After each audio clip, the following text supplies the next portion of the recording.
the Para Cave podcast, proudly brought to you by major sponsor Jack's Pale Ale, exclusively available at Parramatta Leisure Club, Shannon Cooney from Glenmore Park Realty, BTZD Clothing, and the official media partner of the Para Cave podcast, the Parramatta Times. G'day, it's Gus Walland here from Gotcha for Life and Triple M.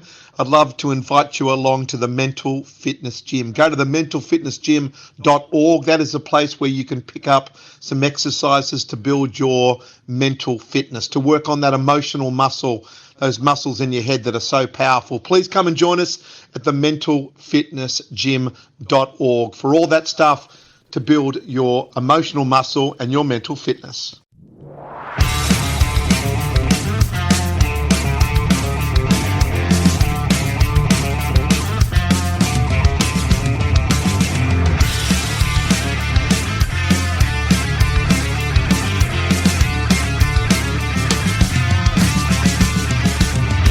Welcome to another episode of the Para Cave podcast. And now over to your host, Troy Warner, broadcasting live from the world-famous Para Cave.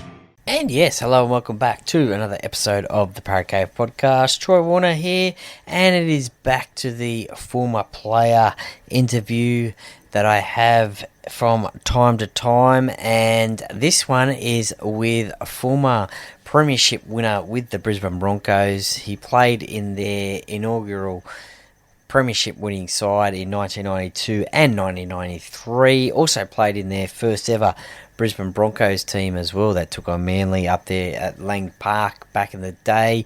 Represented St George as debuted at St George, I should say, the Dragons, and also represented Australia and the New South Wales Blues as well in State of Origin.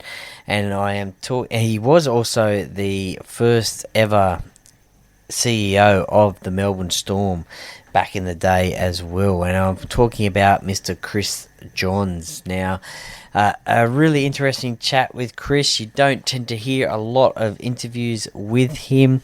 I did hear one on radio, I think it was last year. I did actually catch up with Chris at, believe it or not, the Caxton Hotel.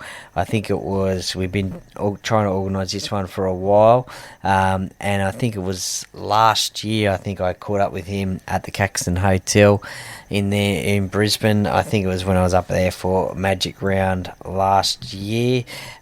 So we have been trying to organise that one for a while, but we've got it done. But as I said, you don't really hear many interviews with Chris, so I really appreciate his time he gave me to interview him as one of the players that I watched play throughout his career, and whilst I was watching rugby league as well, and probably one of the most notable players, I guess you could say, for the Brisbane Broncos as well. As I said, scored a try in the grand final in 1993.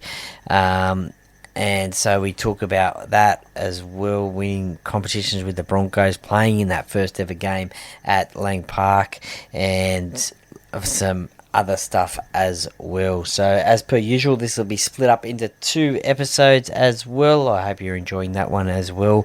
And look, that's enough of me talking. You don't really want to hear from me. You want to hear from Chris. So let's get straight into it. Sit back, relax, and enjoy. And let's get into it. And today on the podcast, I have got a player who has won competitions with the Brisbane Broncos, played for New South Wales, and also played for Australia as well, and also was the CEO at the Melbourne Storm when they won their first competition. Welcome to the Para Cave podcast, Mr. Chris Johns. Good morning, how are you? Not too bad, Chris. Thank you very much for joining me today. So, a young Chris Johns, whereabouts did you grow up, and what was life like? What sort of sports did you enjoy playing? Yeah, well, I wasn't much good at cricket. I was pretty hopeless, actually. People used to laugh about me trying to bowl. My bowling action was under question all the time. But, yeah, I grew up in Sydney, grew up in a little place called Peakhurst. Okay. Started playing for the Peakhurst Hawks when I was about 5 or 6. And then I started. Then I got a few mates were playing for Penrith RSL, and I think I was over there about 8 or 9 years of age and played my whole junior career there for Penrith RSL. So it was a really, really good little club and a great team, and really learned a lot about life and football in that club. With a lot of my early coaches, it was great. So, how did you end up finding rugby league? Did it find you, and what is your earliest rugby league memory?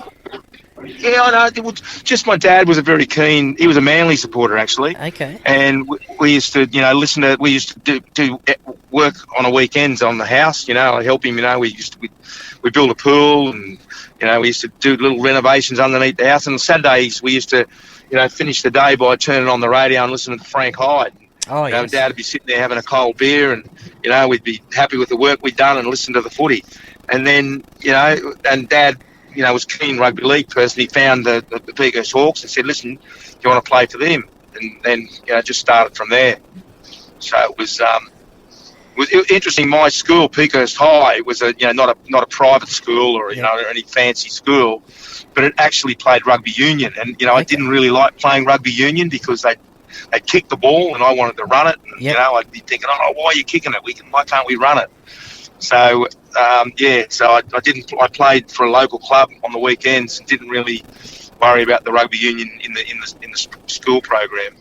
Did you follow in your dad's footsteps supporting Manly, or did you support somebody else? I did support Manly. Bob Fulton and Terry Randall and, Graham Eadie, they were all legends to me growing up, especially Bob Fulton. Yeah. And, and Terry Randall, he was probably one of my idols. I just loved the way he used to tackle.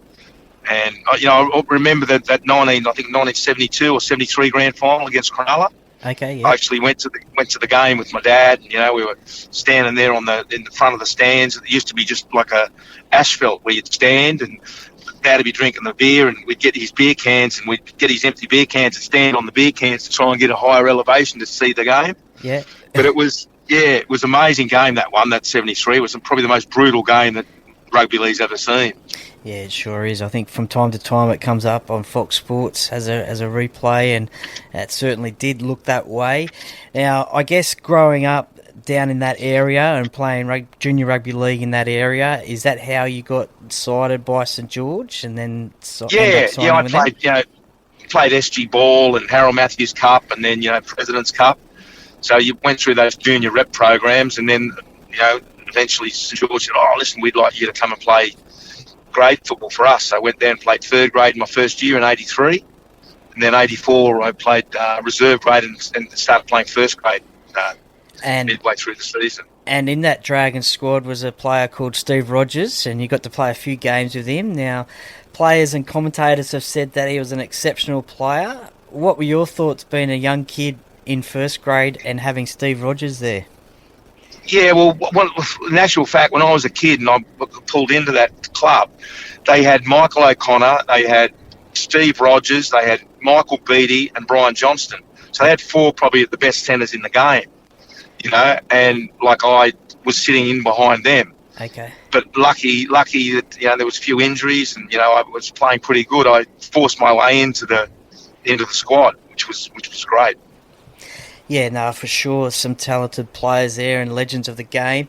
And then, before the end of your Dragons career, you went over to England to play for Castleford, because in those days the comps were at different times. What was that experience like playing over in England? Yeah, I remember, Manly came and, wanted to sign me up. So I was playing for St George at the time. It was the end of my contract. And all the other players, like Michael O'Connor and all the other players, they all wanted to go and have little stints in England.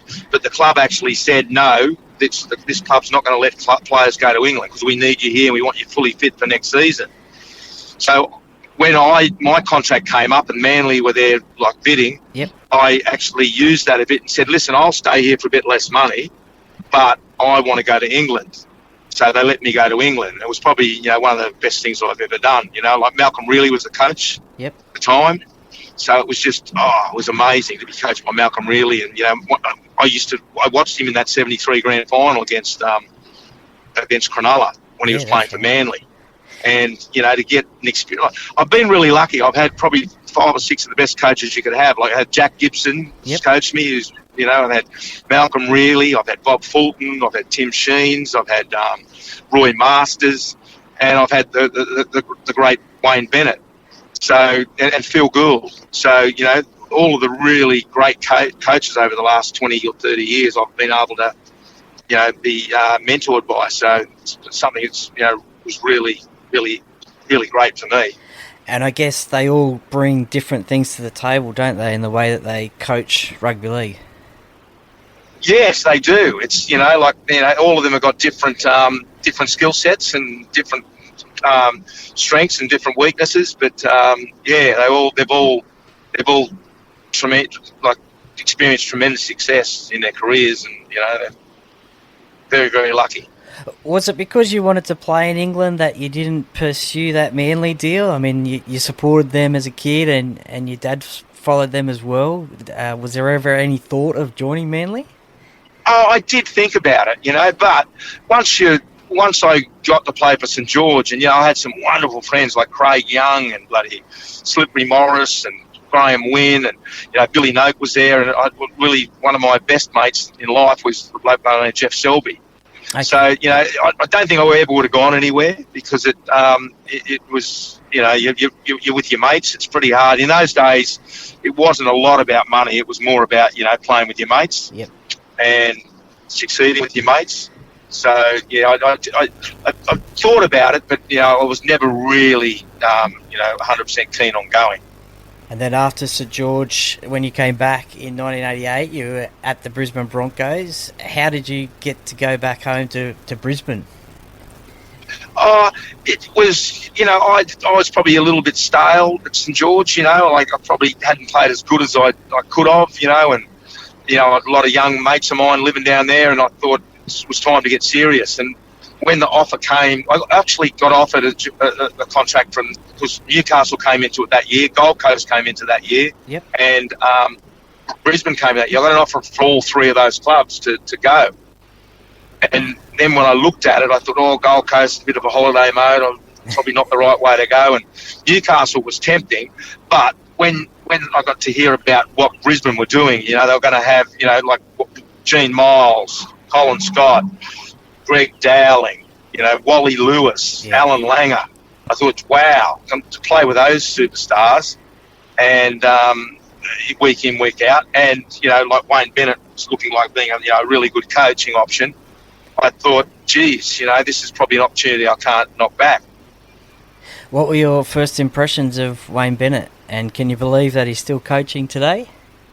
Yeah, he's grumpy. You know, he's always grumpy, but he's not like what you see in the media. You know, once he's around players just want to play for him. You know, like young men want to play for him. You know, and that's probably his greatest attribute. So probably the biggest thing I noticed was coming from Roy and all the other coaches I'd played with. They were really game focused strategy. You know, like, you know, where you're going to hit the ball, where you're going to do this, where you're going to do that. Where Wayne was a real skills based person, you know. He just wanted to enhance your skills, to like grow you and make you a better footballer. So I learned a lot about like passing ball and tackling and you know, and a lot of different things, not so much game plans, but, you know, just ways to improve your game. And that's what all these training techniques were game orientated, to, you know, enhance your skills and grow your skills. And that's something I really enjoyed. You know, I know I became a lot better player when I went to Brisbane. And to play in Brisbane's first ever game, that must have been pretty special at Lang Park, and defeat the reigning premiers, Manly Sea Eagles. Yeah, and we give them a bit of a touch-up too, which was good. But, that was pretty special. You know, like Manly, as I said, I always supported them as a young kid. But, to play the first game there at Lang Park for the Brisbane Broncos and really give the reigning premiers a bit of a touch-up was, pretty good. We fell away a bit that year. I think we used a lot of energy during the start of the season, and we weren't really used to the grind of the Sydney competition by the end of it. Well, the decision to go to Brisbane must have been the right one for yourself, as you said, develop yourself as a first grade rugby league player, because in 1989 you represent New South Wales for the first time at Lang Park against many of your Broncos teammates. That must have been pretty sort of weird to play against your Brisbane teammates at your home ground. Yeah, it was. We got a bit of a touch-up too. And I think that, like, 5 players debuted that night. I think there was Laurie Daly, Ricky Stewart, Glenn Lazarus, myself, and I think Brad Clyde. So there was 5 debutees. And they were pretty handy debutees. I was probably the worst one out of those 5. But that was a pretty awakening to State of Origin. And really, I had an advantage. Like, and I think I played pretty well. You know, I didn't make a fool of myself, but I couldn't believe how, like, a lot of the New South Wales team were in awe of, you know, Wally Lewis, and, you know, because I was training with him every day, and Gene Miles and all those players. I was training with them every day. They weren't superstars to me. You know, and I think, you know, that after that first game, we learned a bit, you know, about, little shit, they're only normal people. Let's get in there and have a crack. We nearly won the second game. Yeah. They brought Chris Mortimer and Peter Tunks in. They were 2 of the best players I've ever played with in State of Origin. They were tough old players. They came in and said, "Hey, let's not play bloody praising these boys. Let's get in there and kick them in the teeth." Yeah. And it was a real big change when those players come in, and we nearly won the second game. That's right, and you scored a try in that game. That was under Jack Gibson, yeah. Yeah, and you also played in one of my favourite ever Origin games, and that was the rainy old night in Sydney with the King and the MG coming together, and Michael O'Connor goal kick from the sideline. That was one sort of strange sort of game, wasn't it? It had everything. Oh, it was crazy, mate. Crazy. Lucky to get away with that one. Yeah, where were you on the field when all the hell broke loose? I was strategically on the other side. When you think of that moment, what do you think of that half-time moment between MG and the King? Do you think anything would have happened like from that at that time? Do you think they would have got it on, or? Oh, they had got it on. No worry about that. It was lucky the referee did get in there in between them. But that's some of the things that used to happen. I love. You know, it's a shame that those sort of things can't keep happening. But I know life's changed. The game's evolved, and we can't have those sort of things. But geez, it was it was great to watch and great to play in. Yeah, for sure. Michael O'Connor kicking that sideline from a goal from the sideline, one of the best ever kicks in footy ever. Do you have a favourite Origin memory? Not really. I don't remember a lot of the games. You probably remember them a lot more clear than I do.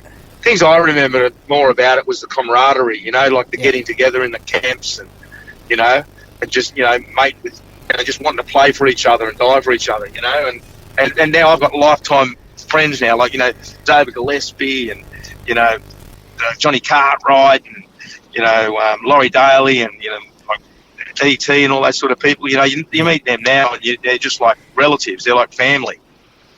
And, you know, we certainly had a wonderful era where we didn't have mobile phones and we didn't have the scrutiny that these young players go under now. We were certainly lucky in that extent that there was a little bit more privacy around us being able to, you know, bond together and really want to gel and want to play for each other. Yeah, that's for sure. Different times certainly now, and currently the Kangaroos are playing in the Pacific Championships. You also represented Australia, and you went on a Kangaroo tour as well, where you made your Test debut. What's the best part about going on a Kangaroo tour like that? Oh, mate, the best thing is that you're going away with, you know, like people that you're going to, you know, like Benny Elias and Paul Siren and that. Yeah, like there's some of my, and then Blocker Roach, they're some of my best friends now. And like we had 3 months together in Europe. So, you know, you're like, you know, even when I was playing with the Broncos and playing Origin and that sort of thing, there was a period of a year there probably where I slept more times with bloody Steve Renouf and, you know, people like, you know, on the Australian team. I slept more with them than I did with my wife. Yeah. You know, like, so, you know, every weekend you'd be away, you know, you'd be down, like, on State of Origin duty, then you'd be overseas in Europe, and, you know, you spend a lot of time together, and that's probably, you know, one of the fondest memories of my life is, you know, like, that Kangaroo tour was certainly a wonderful time where, you know, there's all of us together for a real extent, and that was probably the last long Kangaroo tour.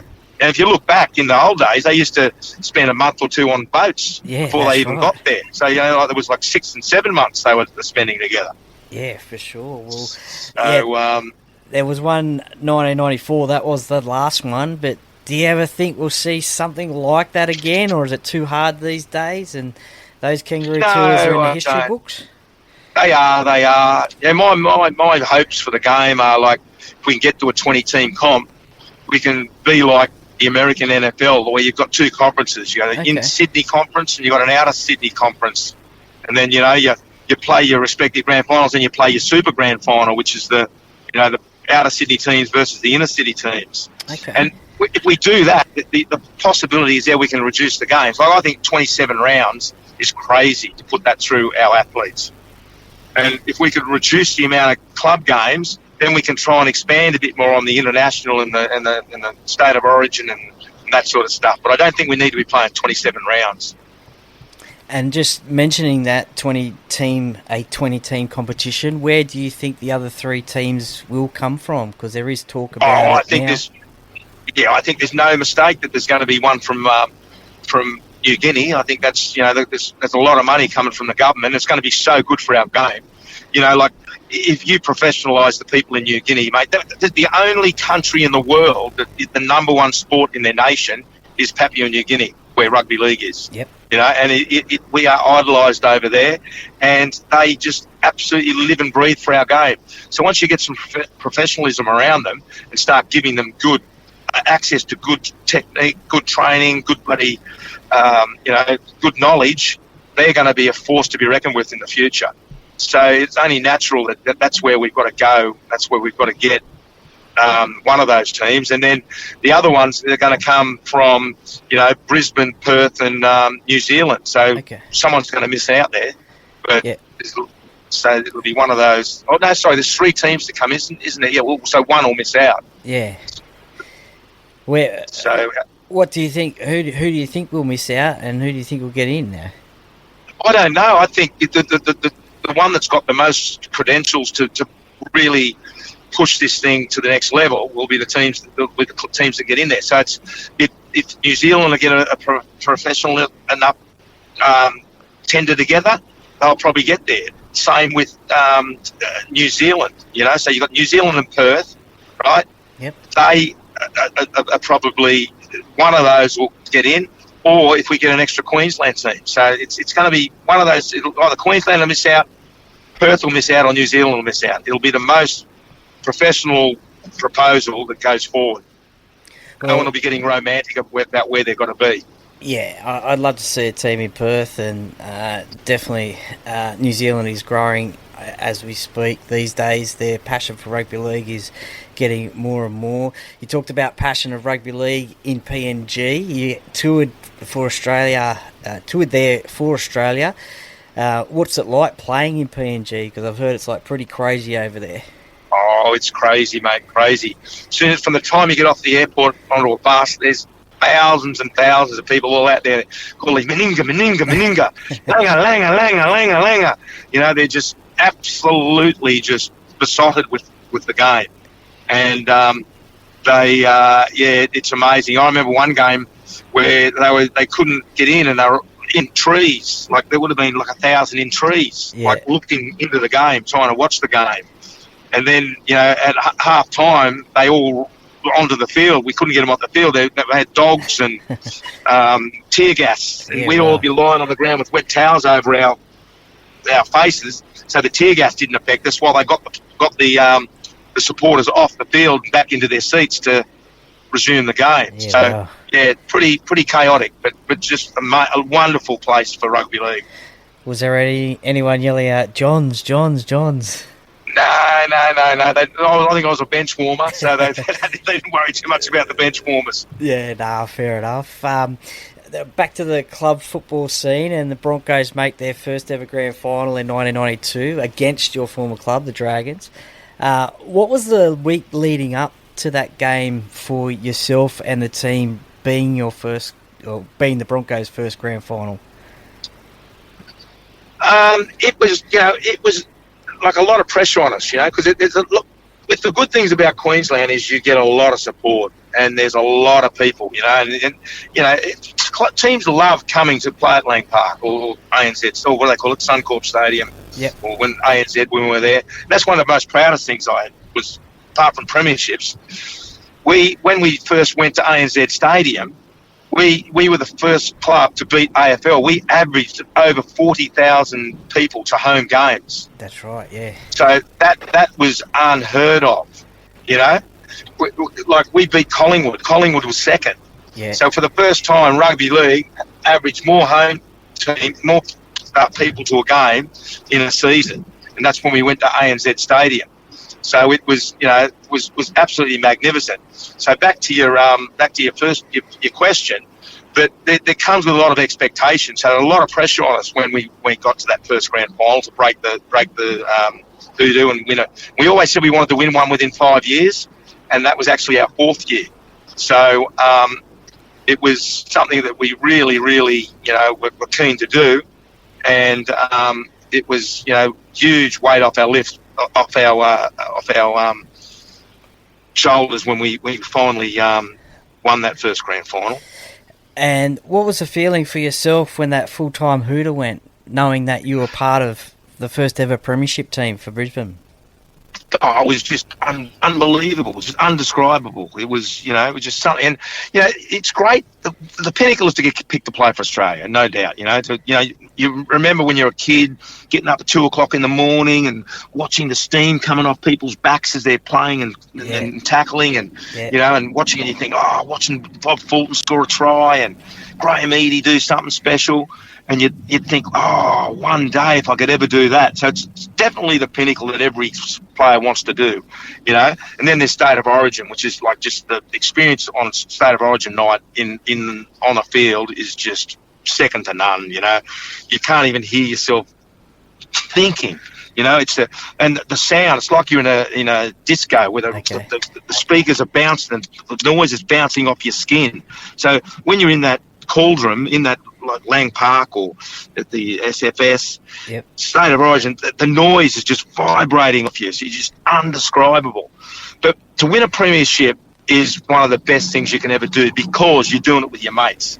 Your mates that you've probably been together with for 3 years, training all year long, pre-season training, you're living out of each other's pocket, you're doing it with your best mates. Yep.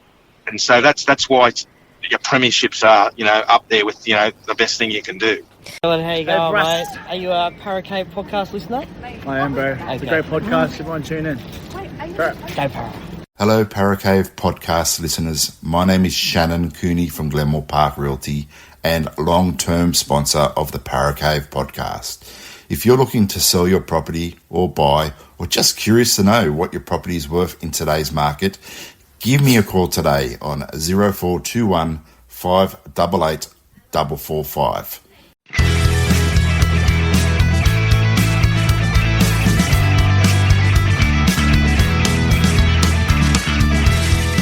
Thank you for listening to another episode of the Para Cave Podcast.